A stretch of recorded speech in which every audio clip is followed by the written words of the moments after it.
જો તમે વ્યક્તિગત આપો, રાજી થાય, એ તમારા સામેનું ચિત્ર છે. પણ હું એકવાર મુંબઈથી આવતો હતો ને સુરદાસ ટ્રેનના ડબ્બામાં માગતા હતા, મારે આંખું વિનાનું અંધારું. એ તો તમે ચિત્રો બધા ટ્રેનમાં જોયા હોય. મારે આંખું વિનાનું અંધારું, એમાં એક પાટીએ એક માણસ સૂતેલો અને દસિયાનું ચલણ હતું તેજી. એટલે તરત જ એને વિચાર થયો ને, સુરદાસનો અવાજ સાંભળ્યો ને એટલે ખિસ્સામાંથી દસિયું કાઢી અને ઉપર પાટીએથી આમ સુરદાસ તો દૂર હતો એટલે વચ્ચેના માણસને કીધું કે આ દસિયું સુરદાસને દઈ દો ને. એટલે જેવું દસિયું લઈ અને સુરદાસના હાથમાં દીધું એટલે સુરદાસે દુઆ દીધી, આશીર્વાદ આપ્યો, ભગવાન તમારું સારું કરશે.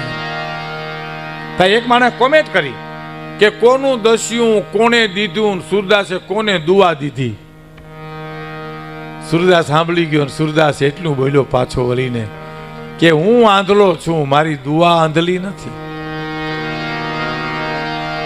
એ તો દસિયાવાળાને ગોતી જ લેશે.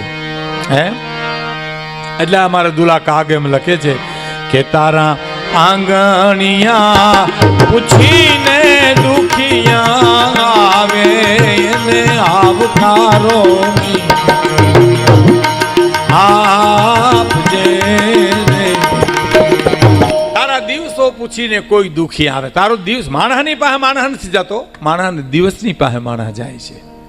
હા, કંઈક હોય તો થાય ને, કંઈક હોય તો આવે ને માણસ.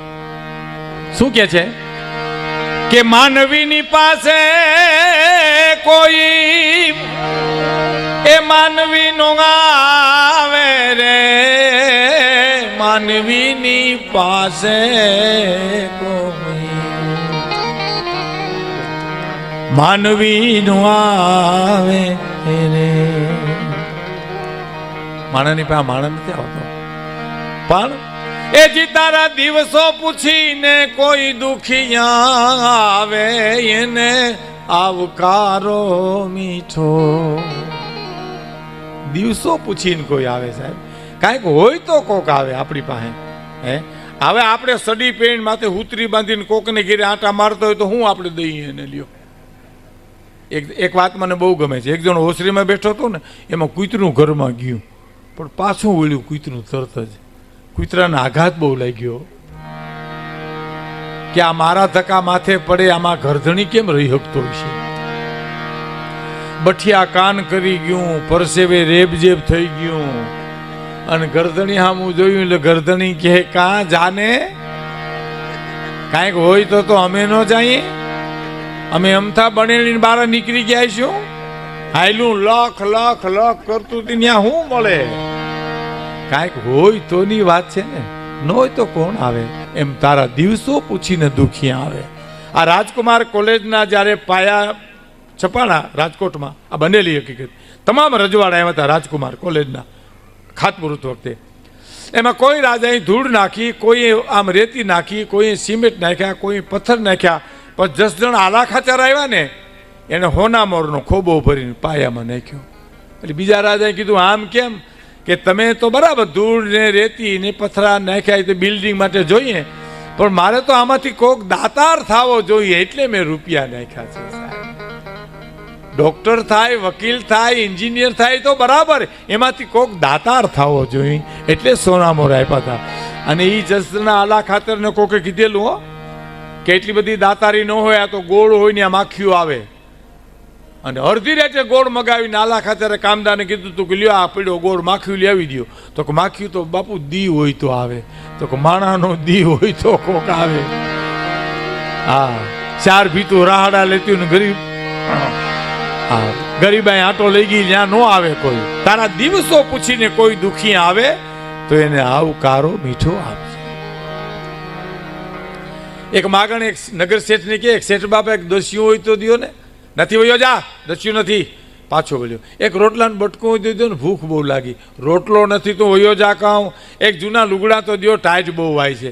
લુગડા નથી, દસ્યું નથી, રોટલો નથી, વયો જા. ઓલો માગણ કે તઈ તમે મારા ભેરા હાલો ને, તમારી પાસે કાંઈ નથી, હું અઘોરસરમાં હલવાના છો, હાલો મારે એકનું માગું બેયનું માગીશ. એક માગણ એક શેઠ પાસે ગયો. સાહેબ કેવા મનના રાખ હોય માણા. શેઠની પાસે જઈને કે શેઠ બાપા કંઈક દો ને, ભૂખ લાગી ખાવા દો ને. તો શેઠ કે આ ઇન્કમ ટેક્સ ચડી ગયા, સેલ ટેક્સ ચડી ગયા છે, આ મંદી આવી ગઈ છે, કામદારો હડતાલ ઉપર ઉતર્યા છે, અને આમાં તને આમાં રોટલો ક્યાંથી દેવો? તો ઓલો માગણ દાંત બીડો કાઢવા. એટલે શેઠ કે દાંત કેમ કાઢ્યો? તો મને મારે તો રોટલો જોઈએ, હમણાં તમને નહીં દો તો બીજો ઘેરે જાય બીજો દેહે, પણ તું જે દીકરા હલવાણો છો એ હવે આમાંથી ન નીકળી કોઈ દીધું. તું તો હાવ આવી જ ગયો આમાં. હાવ મારે તો એક રોટલો જોઈએ, હમણાં બીજે ઘેર જાય બીજો દે. એમ તારા દિવસો પૂછીને કોઈ દુખી આવે. આ ગીત દુરા કાગનું છે, અને આની પાછળ મારે એક વાત કરવી છે. પછી મારે એક 10 મિનિટનો ઇન્ટરવલ રાખવો છે. ઇન્ટરવલમાં જેને જવું હોય તો જઈ શકે. માનો કે વિવેક ખાતર ન જતા હોય, વડીલોને સામે બબે ફૂકું ન ભરી શકતા હોય, એને ક્યાંય જેટલી ખેંચાય એટલી ખેંચી આવે. જોકે ન ખેંચાય તો વધારે સારું. વ્યસન મુક્તિ હોવું જોઈએ સાહેબ. વ્યસન થકી વ્યાધિ વધે, આળસ વધે અપાર. વ્યસન કરવું છે તો સદશાસ્ત્રનું ભવદધી ઉતરો પાર. વ્યસન કરવું છે તો હા હરિનામનું વ્યસન લ્યો. તમારે નીમ લેવું છે તો 11 માળાનું લ્યો ભગવાન શ્રી કૃષ્ણની. સદશાસ્ત્રનું વ્યસન કરો. આ ચા બીડી પાન, હવે મારે બીજા નશાની વાત નથી કરવી, પણ ખાલી એક બીડીની વાત કરું. આમાં બીડીનો બધાણી બેઠો હોય અને સખત બીડી પીવાની મનાઈ હોય આ મંડપમાં તો, પણ બીડીની કિંમત તો હુકલ પાંદડું ને ભૂંગળું ને પાંદડાનું, પણ એની તાકાત જોઈ તમે. 3.5 મણની કાયને બહાર કાઢે. હાલ ઉઠ, મોર થા, બહાર નીકળ, મને પી. અને આ જણ જેવો જણ રજગાનીમાં બકરી હારી જેમ હાલ્યો જાય ભાઈઓ. એ નશાની હું જરૂર સાહેબ? નશો તો અમારે આ સોનલમાં એમ કહેતા કે નશો તો માણહાઈનો હોવો જોઈએ, નશો તો હરિભજનનો હોવો જોઈએ, નશો તો દાતારીનો હોવો જોઈએ, અને નશો તો માણહાઈનો હોવો જોઈએ સાહેબ. આપણે નશો આપણી જ્ઞાતિનો નશો હતો. તમારું કામ ન કરું તો પટેલ નહીં, તમારું કામ ન કરું તો ગઢવી નહીં, તમારું કામ ન કરું તો રાજપૂત નહીં, તમારું કામ ન કરું તો કાઠી નહીં, તમારું કામ ન કરું તો હું કોળી નહીં. સોગન ખાતા નશાના સાહેબ એ નશો હોય. પછી બીજા નશાની જરૂર શું છે? વ્યસન મુક્તિ રહેવું જોઈએ. આજે નશાબાજ માણસને માણા મટાડી દે, નશાની શું જરૂર છે? 2 દારૂડિયા દારૂ પીને ઝાડવે ચીડ્યા ને ડાળું પકડીને હિંચકતા હતા. એમાં એક ભફ દઈને પીડ્યો તો પીડ્યો કે હું પાકી ગયો, તો ઓઈલો કે હું હમણાં પાકી જાય. 2 હેઠા પીડ્યા, દારૂમાં લેલું હતા, ઘોડા ઉપર બેહીને પરગામ જતા હતા. એ બીડીયું હળગાવી હતી. એ બીડીયું કાંઈ પવનની જગ્યાએ નહીં, પછી ઘોડાને ઊંધા કર્યા. બીડીયું હળગાવી દીધી પણ પાછા હમા ન કર્યા. તે તો આવ્યા ગામડે, પોતાને ગામે જ આવે ને, તો જ્યાં ગામથી નીકળ્યા હોય ત્યાં જ. એ ગામના પાદરમાં જ્યાં આવ્યા હતા, એક જણો બીજાને કે આપણા ગામ જેવું પાદર છે, બીજો કોઈ લીમડો એવો છે. લેલું તો એમ જ હોય. પછી ઘોડા તો ઘરના એવા ત્યાં તી લોહીથું નાખી ફળિયામાં. ને એક જણાની પત્ની નીકળ્યા તો પીડ્યો કે બેન તમને ક્યાંક ભાળ્યા હોય એમ લાગે છે. અરે ક્યાં ભાલ્યા હોય? જિંદગીના તારી આરે પાનારા પડ્યા, આમાં ક્યાં ભાલ્યા હોય? કહેવાનો મિત્રો મારો અર્થ એવો છે, નશો તો માણહાઈનો હોવો જોઈએ સાહેબ. નશો તો માણસનો હોવો જોઈએ. ભગવાને આપણે માણસ બનાવ્યા છે. 2 પગ 2 હાથ બુદ્ધિ મને તમને ઈશ્વરે બુદ્ધિ આપી છે. અમારી દીકરી છે, અમારી બેન છે, અમારી માં છે. પછી બીજા નશાની શું જરૂર છે? એટલે તો કવિને કેવું પડ્યું છે, એટલે તો બોટાદ કરે પણ લખ્યું છે કે સુકાના હાડ પાડોશી ના બાળને મોઢે ઉઠી સણ નાખતો જાજે રે. મળવું હોય તો આપતો જાજે. સુકાના હાડ પાડોશી ના બાળને મોઢે ઉઠી સણ નાખતો જાજે.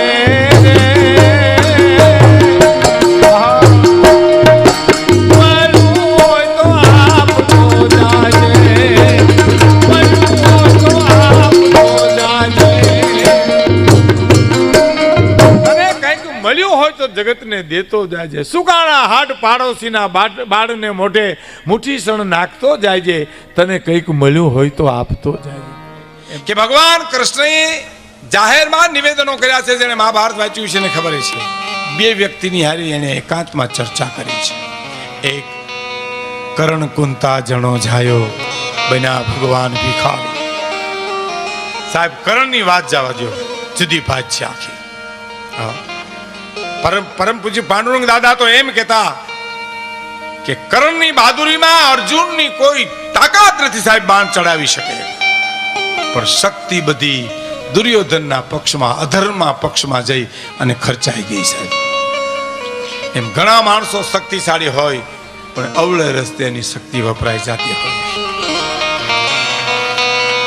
3 વર્ષથી ભગવાન કૃષ્ણે કરી યુદ્ધ કર્યું નથી પાંડવોએ, સમજી લેજો. પાંડવોએ યુદ્ધ કર્યું નથી, યુદ્ધ આવી પડ્યું છે. યુદ્ધ આવી પડે એટલે કરવું, એનો સંદેશ કૃષ્ણ મને તમને મહાભારત ગીતા દ્વારા આપે છે. 1 વૃષ્ટિ કરી, દુર્યોધન સમજ્યો ને દુર્યોધન. બીજી વૃષ્ટિ કરી, ન સમજ્યો. પણ ત્રીજી વાર જ્યારે કૃષ્ણ ગયા ને તે તો ભયંકર બોલ્યો છે. દુર્યોધન એટલે અધર્મ છે. અધર્મ ગમે એ બોલી શકે સાહેબ. ધર્મને જ બંધન છે, ધર્મ છે. ધર્મ એટલે માણાને કેમ બોલવું, કેમ વિચારવું, કેમ જીવવું એની વાત છે. બાકી જે માણા નથી નાથમોડો કાઢ નાખ્યો એને હું લેવા દેવા છે. એની એક બીજી વાત તમને કરી દઉં. ધર્મ છે ને એને કેળે જ હાલવું પડે સાહેબ. અધર્મ ગમે ત્યાંથી આવે. રાવણ અધર્મ છે, વેશ પલટો કરીને પણ સીતાનું હરણ કરી શકે. આબમાંથી ઉતરે, ધરતીમાંથી નીકળે, ગમે ત્યાંથી આવે. રામને લંકામાં જવું હોય એને પાળ જ બાંધવી પડે, કારણ કે રઘુકુળનું સંતાન છે. એનાથી જેમ તેમ હલાય નહીં, જેમ તેમ બોલાય નહીં. એમ દુર્યોધન તો અધર્મ છે. એને ત્રીજી વૃષ્ટિ કરવા માટે કૃષ્ણ આવે છે ત્યારે એમ કે છે કે તમે દેવકી વસુદેવના દીકરા છો. જો દુર્યોધન કહે છે, ભગવાન કૃષ્ણ કે હા, કે એ તો બહુ રૂપાળા છે તમારા માતા પિતા, તમે કેમ કાળા છો? હદ કહેવાય ને. પછી શું કીધું ખબર? તમે જશોદા નંદબાવા દીકરા પણ કહેવાના છો? તો કે હા, એ બહુ રૂપાળા છે, તમે કેમ કાળા છો? કે હું કાળો એટલા માટે છું, તારો કાળ થઈને આવ્યો છું એટલે હું કાળો છું. અને ત્રીજી વસ્તુ જ્યારે નિષ્ફળ ગઈ ત્યારે સભામાં નજર કરી, કર્ણને ઈશારો કરી અને લઈ જઈશ. કરણ મારી સાથે ચાલ. સાંભળજો મિત્રો, એક ખટાટોપ ઝાડને છાંયે કરણને બેહાડીને અખિલ બ્રહ્માંડનો માલિક એને સમજાવે છે, કરણ તું દાસી પુત્ર નથી, તું સુત પુત્ર નથી, તું કુંતીનો કુમાર છો, તું પાંડવોનો મોટો ભાઈ છો, તું દુર્યોધનનો સંગ છોડી દે ને પાંડવોના પક્ષમાં આવી જા. કર્ણનો જવાબ સાંભળજો કે બહુ મોડું થઈ ગયું કૃષ્ણ, હવે તો બહુ મોડું થઈ ગયું. સુત પુત્ર દાસી પુત્રના મેણા સહન કરીને મારા કાળજા વિંધાઈ ગયા છે. હવે મિત્રતા બાંધી છે, મિત્રતાને હું દગો ન આપી શકું. હવે તમારામાં ત્રેવડ હોય તો અર્જુનને હણગારી રણ મેદાનની માલિપા આવજો, હું રાહ જોઉં છું તમારી. પણ આ વાત તમારી બહાર રાખજો ધર્મરાજાના કેશોમાં, નકર મારા મોટા ભાઈ મને મોટો ગણીની સત્તાનો સ્વીકાર નહીં કરે. કોણ? આ ઉદારતા કરણની છે સાહેબ. દુર્યોધનને કેશ ભાઈ, ધર્મરાજાને કેશો નહીં, હું તમારો મોટો ભાઈ કર્ણ છે, નકર ગાદીનો નહીં સ્વીકાર કરે. નીકળી ગયો ત્યાંથી. અને બરોબર રણ મેદાનની માલિપા રથનું પૈડું મીંડું ધરતીમાં ગળવા શ્રાપ હતો. એ તીરકામઠા એક બાજુ મૂકી અને પૈડું કાઢવા નીચે ઉતર્યો ને પછી ભગવાન કૃષ્ણે કીધું અર્જુનને કે લે હવે બાણ માર. કે બાણ મારું પણ એના હાથમાં હથિયાર નથી. તો હથિયાર નથી તે તું મારી હગી, બાકી તારી તાકાત નથી તો કર્ણને મારી શકે. હથિયાર નથી માટે એને માર. ઘણા એમ કે દગો ફટકો કર્યો ભગવાન કૃષ્ણે. ભગવાને દગો ફટકો એટલા માટે કર્યો છે કે અધર્મ મરવો જોઈએ કોઈ પણ સંજોગોમાં. પ્રતિજ્ઞા લઈ પણ શકાય, તોડી પણ શકાય, કોઈ પણ સંજોગોમાં અધર્મ મરવો જોઈએ સાહેબ. ધર્મને બચાવવા માટે તમે જે લ્યો, જે પ્રતિજ્ઞા લ્યો, તોડો એ તમને મુબારક છે. એની બે વાત મારા તમારા ઘરની વાત કરી દઉં. તમે મને કોઈ પણ માણસને એમ કહો કે તમે મારે ઘરે જમવા આવજો, એનું સત્ય છે. શું? હું તમારે ત્યાં જમવા આવીશ. પણ એની મા કે બાપ બીમાર હોય ને તો એ સત્યને હોમી દેવું જોઈએ, ઓલા મોટા સત્યને હાંચવવું જોઈએ, એની સેવા કરવા જવું જોઈએ. એ ભગવાન કૃષ્ણે મને તમને એમ કીધું કે ધર્મનો મોટો ધર્મ હાંચવવા માટે નાના ધર્મને છોડી દેવો, મોટું સત્ય હાંચવવા માટે નાનું સત્ય હોમી દેવું.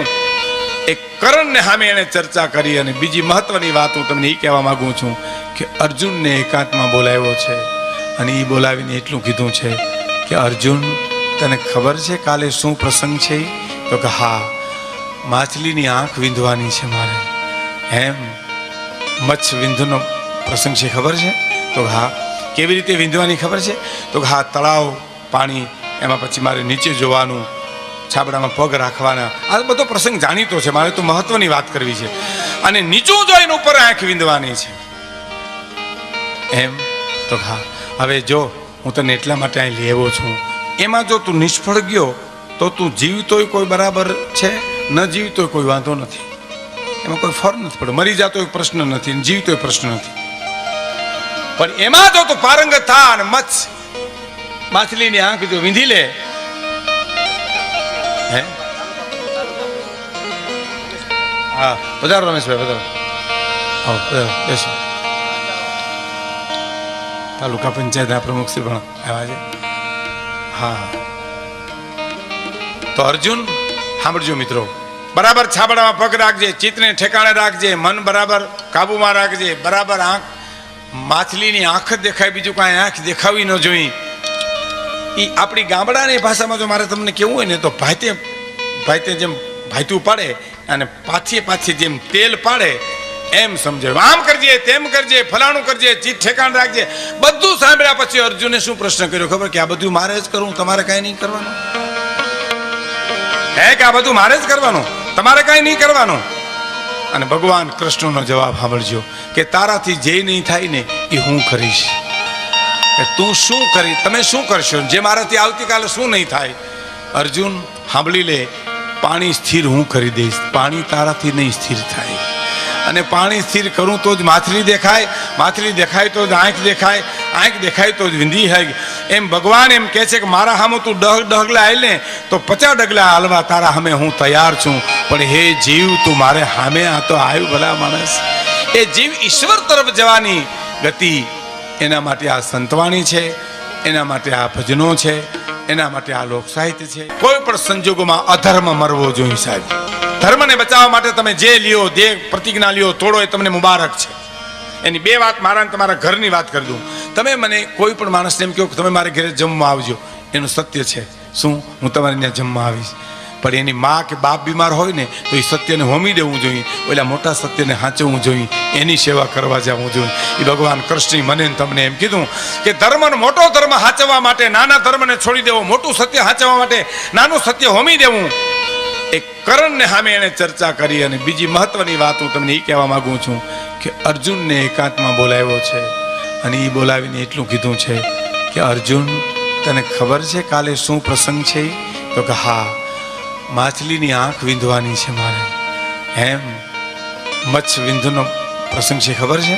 તો હા. કેવી રીતે વિંધવાની ખબર છે? તો હા, તળાવ પાણી, એમાં પછી મારે નીચે જોવાનું, છાબડામાં પગ રાખવાના. આ બધો પ્રસંગ જાણીતો છે, મારે તો મહત્વની વાત કરવી છે. અને નીચું જોઈને ઉપર આંખ વિંધવાની છે.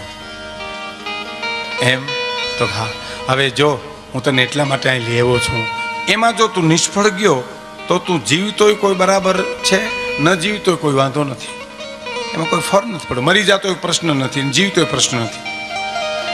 પણ એમાં જો તું પારંગત થા અને માછલીની આંખ જો વીંધી લે,